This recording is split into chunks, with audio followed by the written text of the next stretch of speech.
14 years, ALANNIS. 14. 14 years we waited for Avatar, The Way of the Water. Avatar 2. ALANNIS has still got his 3D glasses on.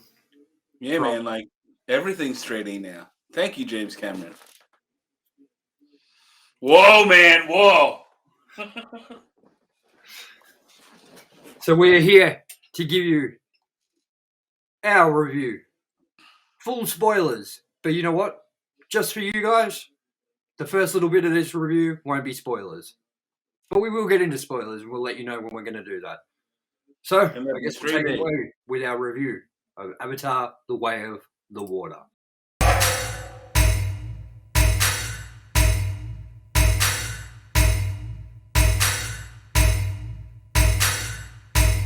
Hello everyone and welcome back to Ranked and Reviewed. I am your host, TOMYE West, and joining me as always is my co-host, ALANNIS Maximus.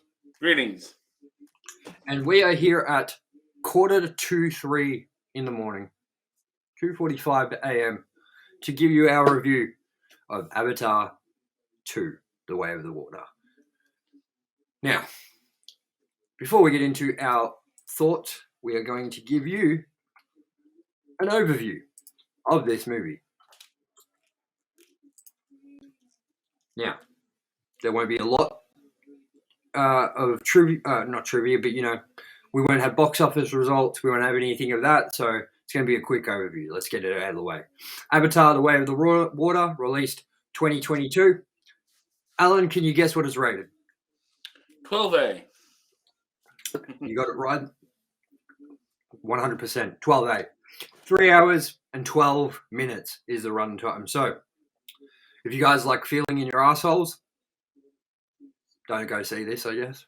We're going to look at the plot, which we read out last episode, but we'll do it anyway.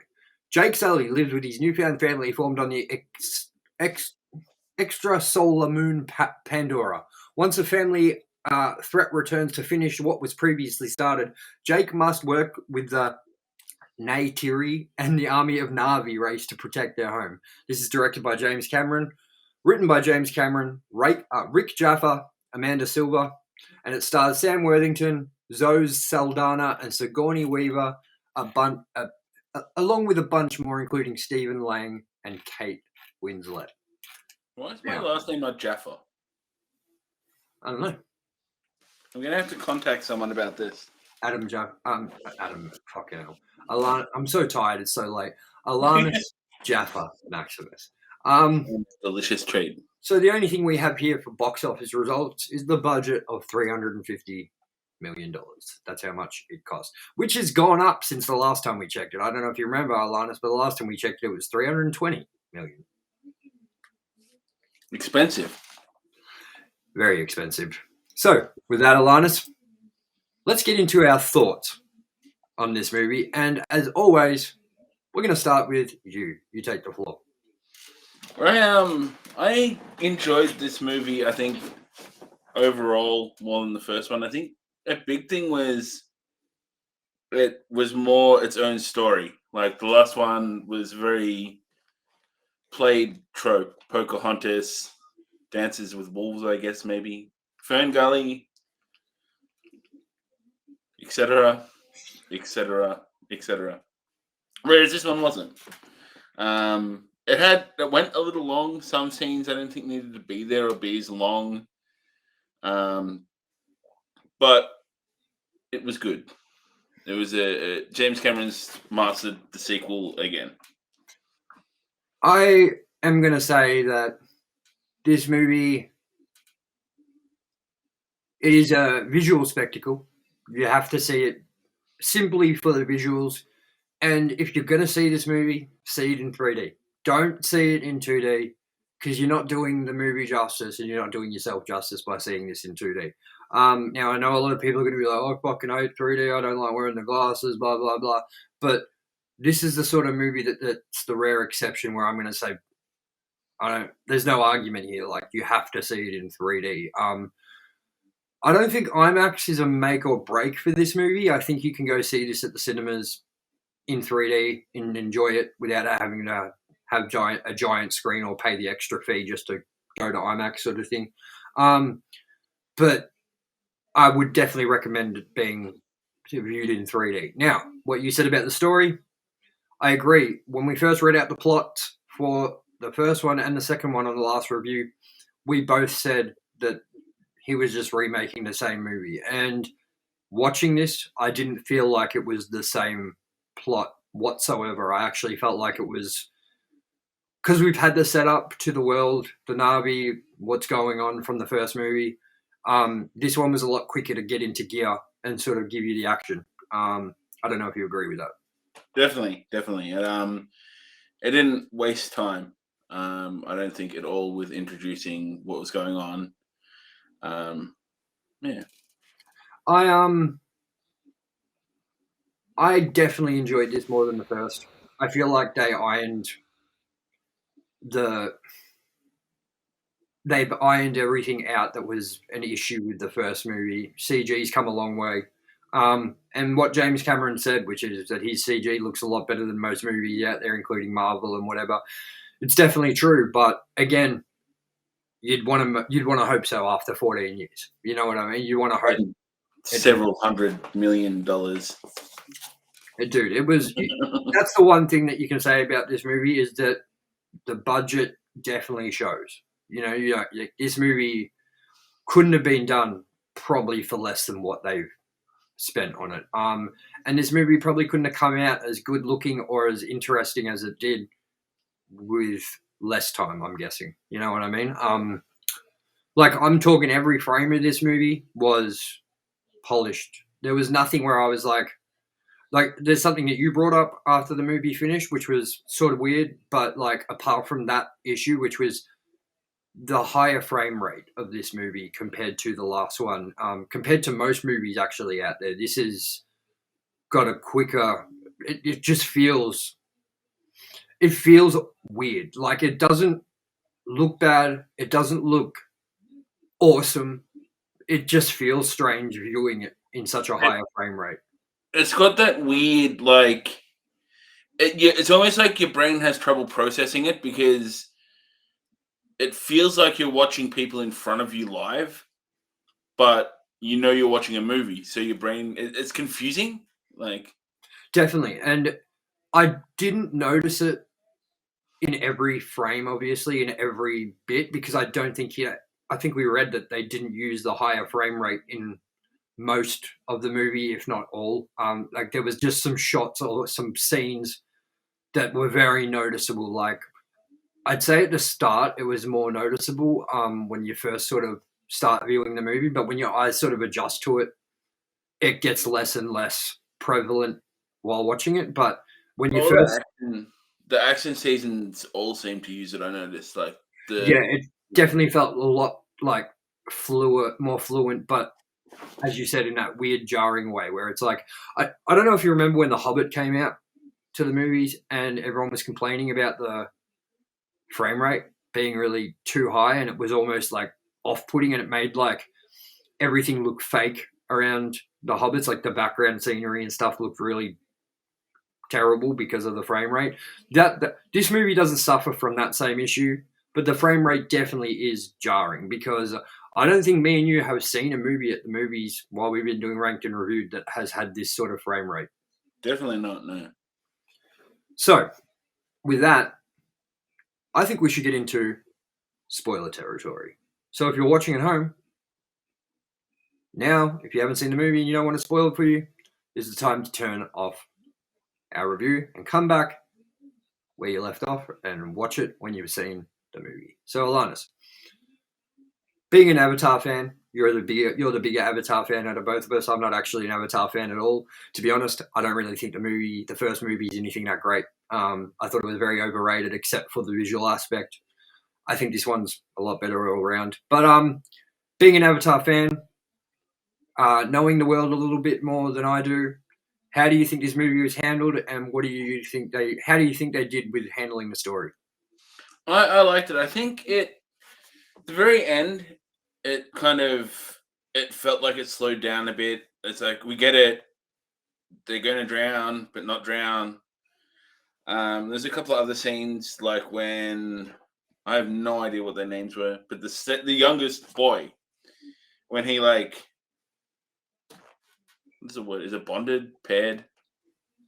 Became friends with the whale thing. It just was really drawn out and symbolic, and it's like, I don't care. Just next scene. One thing I did like that I didn't see coming, I didn't see the eldest boy dying. Like, I would not have picked that in a million years until it happened. But like, usually you kind of go, that guy's gonna die. I didn't see his death coming. That was a little left of center for me. Yeah, well, I mean, I don't know how much you were connected to that character from the first one. Like, I don't know how much like he mattered because they had him at the end, didn't they? Like No, all the kids were new. all of them were new, were they? Okay, so Yeah. my mistake. I just must have fucking completely forgotten about the end, even though I just watched it. Yeah, like so those characters were all new, which means that there was no really big connection there. And it's weird, man. Like as you said, like Sigourney Weaver. I was like to you, Sigourney Weaver was actually barely in this movie, and you were like, oh, she does the voice of the other Blue one. Jesus. Yeah, Blue Jesus or whatever. And I was like, all right. And by the way, me and ALANNIS were going to go in full blue face costume tonight, but we thought it was disrespectful to the Navi people, so instead we just went with blackface. Yeah. We didn't. We did run over a median strip on the way, though. Yeah. It's okay. We almost died. Came out of nowhere. But, yeah, I think that this movie feels very, very much the same movie as the first movie until you get to when they change villages as well. Did you feel that as well? Like, did you feel that it was it felt like more of a continuation of the first movie than it did a brand new sequel into the franchise at the start? And then when we got to them going sort of to the water is when it felt like a brand new thing. Do you feel the same way? Yeah, I think that, and is it then or when it kind of had the first scenes with Quaritch waking up? That I think that's kind of when it started easing into feeling like the sequel to me. Yeah, definitely. And you know what? I think that the villain in this movie, the one that is that Quaritch? Yeah, that's the one. He was way better in this than in the first movie. Yeah. What do you think about that as a? I think he was. I'm gonna. I'll watch it in 2D for a second. Yeah, I think he's about the same. I just think he was. I just think he was featured better as the bad guy. Like, yeah. It felt like in the first movie, the corporation was the bad person. Yeah, like the people coming to mine the whatever uranium. What's it called? I don't know what's it. Unobtainium. Yeah, something like that. When they in the first movie, it feels like the whole corporation that wants to take the mineral from Pandora. They feel like a threat the whole movie, like the first movie. Whereas in this movie, it feels less like the corporation and more just that single dude wanting to get revenge on the main protagonist. What's he? John? Jake. Jake, sorry. What I did find interesting is they didn't care at all about unobtainium. Like, they're going after the whale brain goo, and they wanted to colonize the planet because Earth is dying. But there was no mention about the metal unobtainium. Like, they didn't care at all about that anymore. I was also a little confused at the whole "my death hasn't happened yet" thing with Warwick. Like, that was because I get that he died and they got his memories and upgrade, like put his memories into a new body. You know what I mean? But like, that means he still died and it's his memory. So I was confused when he was like, "My death hasn't happened yet, and it won't happen." And it's like, I was like, "Wait, what's going on?" You know what I mean? So that's a pre-recorded thing. Yeah, I get that, but I think he's just being cocky. Like, him being confident that he was going to win the battle in the first movie. I think it was trying to do there. And I'm gotta say, that spider fuckwit saving him at the end. Yeah. Why would you do that? Like, why? Like, You go, no, I hate you, and swim away. the guy said, I am going to keep coming back until I get you. And Spider saved him and let him go at the end of the movie, which means no wonder why there's an Avatar 3. You know what I mean? Like, but I almost feel like you could have found a new bad guy after this one. Like, you didn't, like, I know you're a big fan of this villain. I think he was great in this movie too, much more enjoyable than the first. Felt him more of a villain, as I said. But like, I don't think you needed to have him stay alive to continue the Avatar franchise in the future. I don't know how you feel about that. I'd almost feel that he would have been cooler maybe being reintroduced in the third movie. You know what, though? I just thought about it. You remember when the other Navis, the swimming ones, said that killing, no matter what, they found out just leads to more killing? Maybe that was Spider's thinking of, like, saving him. Like, I'm not going to let this person die because this is not how I was raised.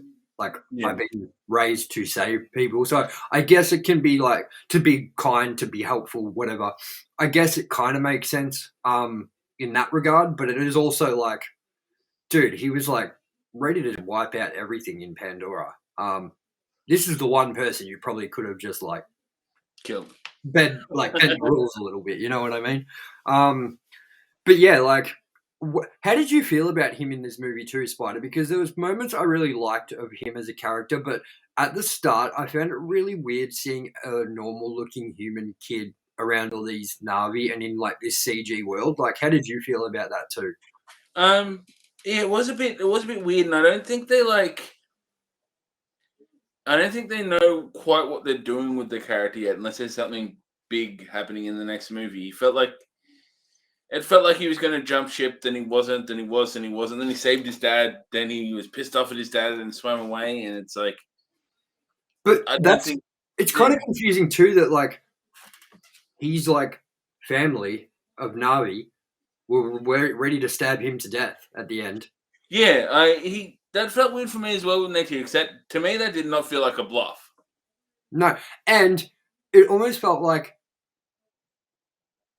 that could have been the perfect thing for like the reason why Spider saved him at the end, and maybe he decided, fuck this, like I just got betrayed by my own family, you know what I mean? Like that could have been Spider's like turn to become the villain as well and help in the next one to find the Na'vi and be able to track him and shit because he's lived with them and like, you know what I mean? Like there was moments with him where it was like, is this gonna be the new bad guy? Is he growing to like the bad people? Which I felt like he kind of still did throughout the movie, like in parts where he kind of did show, you know, signs of Affection, warming up, you know, affection and stuff. So I don't know, man. There was a lot of choices that were weird in this movie. It was like some of them, as you said as well, like there was a lot of shots and stuff in this movie that are questionable, even if they need to be in this movie. And a lot of things that were long and longer than they really needed to be as well. Like,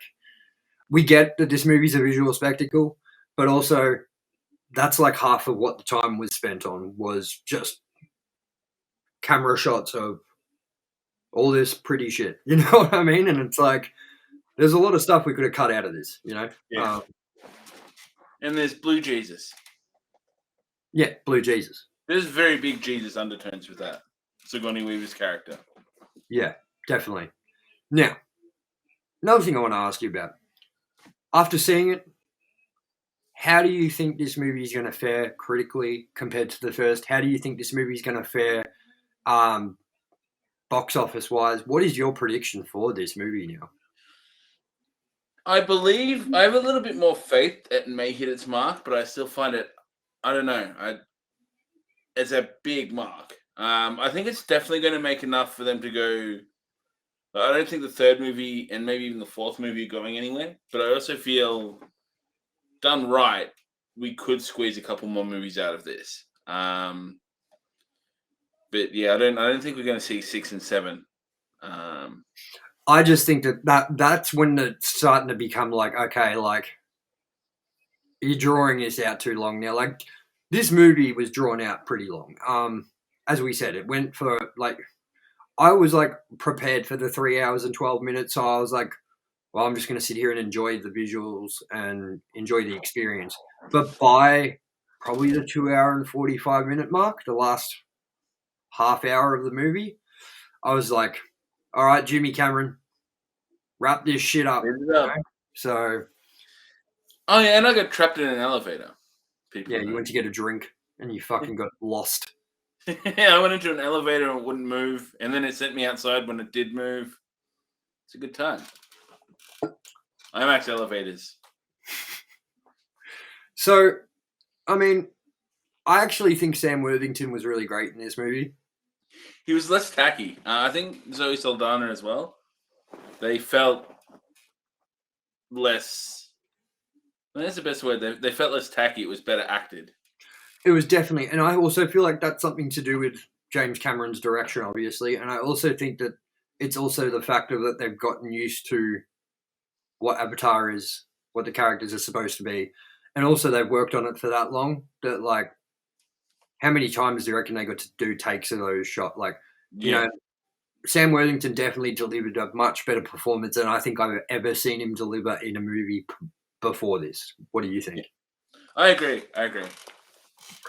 And what did you think about throwbacks and stuff to the old movie? Like we got to go to like the original fight place or something where like they both fought each other in the first movie and stuff. What did you think about all those sort of things? I like that. I think they overdid the re-quoting themselves. Like some of their lines from the first movie, they kind of said again, and it happened, I think, a few too many times. I noticed that we're not in Kansas anymore. Yeah. Yeah, exactly. I think that's just a James Cameron thing because I feel like that's been in another James Cameron movie. Like, I feel like it's in Terminator or Aliens or something. Like, yeah. What other lines did you notice from it that? I can't think of them off the top of my head, but there were some that I was kind of like, hey, I didn't need to say that. We get it. I got so sick of the whole the hissing. Yeah, the hissing through this movie, man. Like, I was like, oh god, we get it. Like, we get it. Like, and it's not threatening at all. Yeah. Dude, what was that fucking crazy machine that had Spider hooked into that was like spinning around his head and shit? I call it a whirly brain jigger. It looked very uncomfortable. It looked very not fun. Yeah. I wonder what would happen if you put a baby in it. Or two babies. Oh, 1 of 3. And a puppy. Avatar, the way of the baby mush. So, as well, another thing I wanted to ask. We both agree that this isn't the same movie as the first. We both agree that they definitely did a better job at coming up with a different plot. Where's your prediction for where this goes next? I get the feeling we're going to get a bigger cliffhanger kind of movie. We're going to almost like, I don't know why you'll do it with 2 3-hour movies. Like I think it worked for Avengers a bit more because you had like 20 movies before it. But I think we're going to see kind of a 2-part thing in Avatar 3 and Avatar 4. Maybe you'll end up to a battle where the Na'vi get all kinds of messed up, and then the next one's they fight back. You know what I feel? Do you know what I feel is inevitable for this series to do? Is to make the Na'vi come to Earth. That would be interesting. Because I feel like there's only so many times that you can make it that the humans are coming back, the sky people are coming back again and again. Like, if you're going to do 6 movies, there has to be a plan for the Na'vi to be like, they won't leave us alone. We're going to go to them now. You know what I mean? Like, they have all their, like, technology that they left behind, like all the spacecrafts and stuff. So it's possible for them to probably do this storyline, and it doesn't seem too outlandish. But like, I don't see a whole movie being set on Earth. Definitely not. But I definitely see a battle portion sort of thing towards the end of maybe one of the future installments where the tables are sort of turned. You know what I mean? Yeah. I just don't see how much more you can keep going with the whole, and they're back, and they're back, and they're back. Yeah, Well, the time they didn't leave though, it was only the fishermen that got fucked up, essentially, and the squad. yeah, very true. I don't know, man. It just, I think that it was a great movie. I think it was really good. I just don't know what's gonna happen with the future of the franchise. I don't know where they're gonna take it. It's pretty awkward to tell because from the plot synopsis of this movie, it just felt like we were going to go see the same thing, but it wasn't. So who knows? Maybe the next plot's going to be exactly the same, but when we go there, it'll be enough different that it'll be different. You know what I mean? And now they have giant whale things. Dude, that's the other thing is like the art design in these movies and the whole like scene, like you know, everything looked great. Everything, the designs of the animals, like the design of the sea life. The sea life was amazing. The underwater shots were amazing. Like, and a lot of this movie is set underwater, and it's pretty impressive to see what they did with that underwater. Like, dude, that wouldn't have been easy to shoot. Filming a movie in water would suck, and not like people always complain about how movies in water, like Steven Spielberg when he's shooting Jaws, like he said it was the worst experience just shooting on water, like for however many days they shot. Can you imagine filming in like a giant tank in a like a sound stage, and you've got camera crew and everything, and you're just like in water the entire time for 14 years making a movie? You know what I mean? Like, I'd never want to see water again. I don't think. You know, I am going to die of dehydration because of this experience. And the other thing I wanted to ask you, I did ask you, but just for the sake of the podcast, is this the only tribes we're going to see, or are there more? Because as far as we were aware of the first one, were we aware of any other tribes, or was this the first time we found out there was like water Navi sort of thing? That's the thing I need to rewatch and check, because I know there is other tribes, but I swear they mentioned the water people in it, and they just look like the other Navi. They're not all fishy and pale. So, yeah. I think they mention other tribes as well, like maybe mountain or something. It's a passing kind of saying towards the very end. I just can't remember it. I also think that they could do without the yellow weird looking subtitles. Yeah.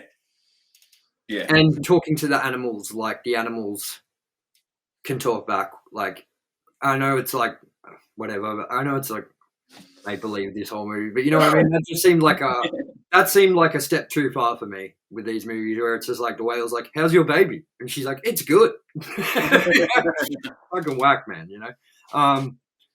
But that's the thing. I felt more sad about a lot of the animal deaths than I did a lot for the actual people in the movie. I don't know, but that's just me in general. I'd rather see someone die than an animal die. So I think that will wrap up our Avatar Way of the Water review. We want to get this out ASAP for everybody, and it is 3:15 in the morning, and we have been at the movie since fucking 9:30. Yep. Running over median strips, Alan getting lost in elevators. We saw someone shuffling by themselves out the front of the Melbourne Museum, just shuffling, like. And then we walked further, and there was like 7 people standing around dancing. I was like, "What is going on?" Like Bomb Funk MC's music video or something. Yeah, freestyler, rock the microphone. Dude, I managed to get some footage of that person shuffling out the front of Melbourne Museum. I don't know. I can't really be bothered. I might try and see if I can fit it in this review somewhere, but I don't know if I can really be fucked. So let's quickly rank what we like better. Avatar 1 against Avatar 2. Now, I'm just going to say my ranking straight up. Avatar 2 blows Avatar out of the water in story, visuals, everything. Like, I just think it's a better movie. I think the acting's better. I think everything's much higher than the first movie. So, ALANNIS, what are your thoughts? I think It is unanimous. I agree with you. This was better than the first movie. Definitely. I felt like this wasn't a movie that people could walk away from going, it was great to look at, but the plot was terrible. Because that's what a lot of people said about the first movie. And I don't feel like that's a good argument in this movie because it is much different compared to what we thought it was actually going to be. So yeah. I still don't think this is going to break even. I still don't think this is going to make $2 billion. And if it does, it's going to be a long, drawn-out process, just like the first Avatar movie, where it didn't take like a year or two to make $2 billion. It took 14 years to get to $2.9 billion. So 900 million more. You know what I mean? So I guess we'll wait and see for the future of Avatar, with Avatar 3 coming out in 2024 and Avatar 5 and 6 and so on. Avatar 3, sorry. Whatever. It's late, you know. Yeah. So, anything else you want to say before we wrap this shit up? I'm sorry, IMAX. I forgot to give your glasses back. Ah, fuck them. You know what? Quickly before we get out of here, we'll read 2 to 3 pieces of trivia.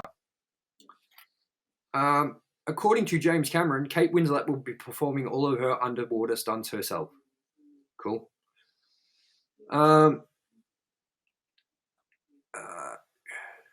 Kate Winslet broke Tom Cruise's underwater filming record. We read that already. I'm not reading that again.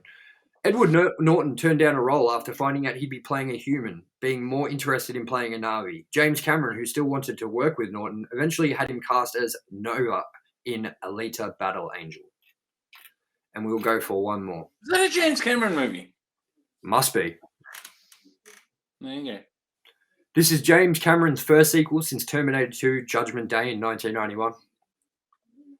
And several creatures introduced in the theme park attraction, Avatar Flight of the Passage, are featured in the film. So, with that, that'll be an interesting thing, hey, is what they'll do to the Avatar-themed rides now with, like, water sort of... Splash Mountain, but with blue people. Yeah. Just like we went with blackface tonight, man. We didn't really. Don't worry about it. Don't worry. We probably would have had our asses kicked in that cinema right there and there. All right. Well, everyone, thank you for watching our Avatar: The Way of the Water review. We hope you enjoy it when you go see it, or if you've seen it, we hope you enjoy it. If you didn't, tell us down below in a comment why you didn't like it. Tell us maybe why you did like it. Tell us which one you like more. Tell us if you just think we're just a fucking bunch of losers. Yeah. We'll accept it. Everyone, as well, next week, stay on the lookout for our top 5 best movies episode of the year. So we're going to be doing top 5 movies of 2022. And then we're going to do our top 5 worst movies of 2022. And let's just say Halloween Ends is on one of those lists for me. And if you can't guess which list that movie is on for me, then I fucking know what's wrong with you. By the way, ALANNIS, we should probably do a pick-up tomorrow quickly if you've got 5-10 minutes really quick to do reactions to the Scream 6 trailer that just dropped. Yes. All right, everyone, thank you for watching. Ranked and reviewed Avatar: The Way of the Water. We got a lot of more content coming out, including more pop vultures. Nearly every day there'll be a topic out for you, so check that out. I'm your host, TOMYE West, and joining me as always has been my co-host, ALANNIS Gaffer Maximus. In 3D. Oh, whoa. All right, guys. Peace. Thanks. Peace.